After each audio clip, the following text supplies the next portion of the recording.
Okay, continuing along with my display of effigies. This is the second video that I've done on snakes. These particular ones, as opposed to the last group, which were erected at an angle and they looked like angry vipers, these are more flat based and laying flat to the ground, not quite so aggressive in posture. And it does again take a little imagination, but these rocks are coming from where all the others are, so that to me gives them a lot of credence based on what I've found so far in 1 year of collecting these. So first of all, let's take a look at the big one here. I don't know what that is. I think it may be brownstone. I'd just be guessing, but whatever it is, it's got a real smooth texture. Again, with the snakes, they almost always seem to have a place to hold them, as if you were trying to hold them out in front. But that is just one big snake, and it's got a little brother right next to it.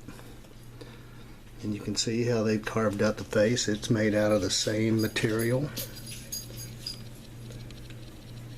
Okay, and so is this one, which you have to really kind of look at it from that angle. It's just a wide snake laying flat on the ground. It could have been a hatchet, it could have been a tool, very likely could have been. They could have used it in that manner. In fact, that to me looks like a hatchet of some kind, but it also doubles, because I definitely see a certain snake pattern there in its face. Okay. And same thing with these. These are older, and I think these come from my granddad's collection. They were about 7 or 8 miles from where these others were found. Whole different culture, it looks like to me. It looks a lot more older in nature as far as some of the paleo stuff that he brought home with him. The rest of these just pretty much have an outline and the shape of a snake. You can usually see an eye in there.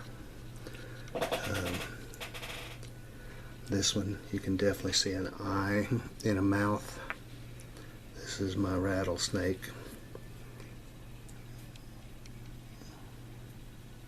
I did paint the eyes, probably shouldn't have.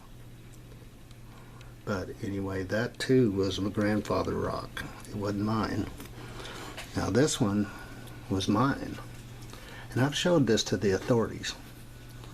And they just kind of claimed, you know, wind erosion, rock erosion. You say what you want, but it sets perfect. As if it's turning around to see what all the commotion's about. This one here I like a lot, and I call it the Java Viper. Wonder why. To me, it's got its fangs exposed and laying on its side. You can see the eye there. You can see the nostril, the pit viper. Yeah, it's only meant to be shown from one angle.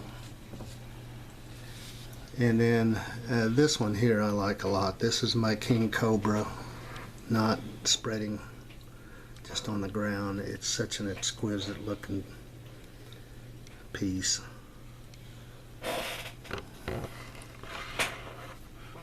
Kind of turn it around, see if you can get a little bit better idea. It is a monster. Okay. So again, I think that's more like a cobra than anything. It's just huge. And then this one here is just a flat snake. So basically,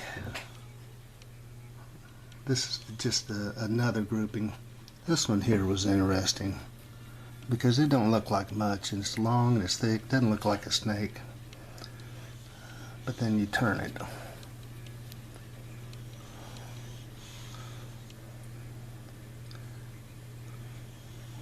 You can see its mouth is open. Got kind of like pits, an eye socket, something right behind the eye.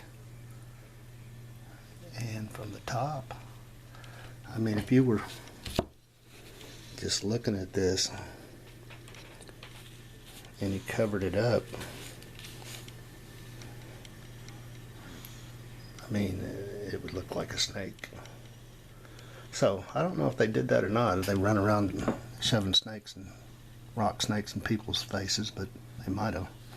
But anyway, that one will sit there, and it's not the most beautiful thing, but it's definitely a snake. Okay, so that wraps up the flat vipers, the ones that I call exotics because they've got that great material, whatever it is, brownstone, whatever. All right, thank you.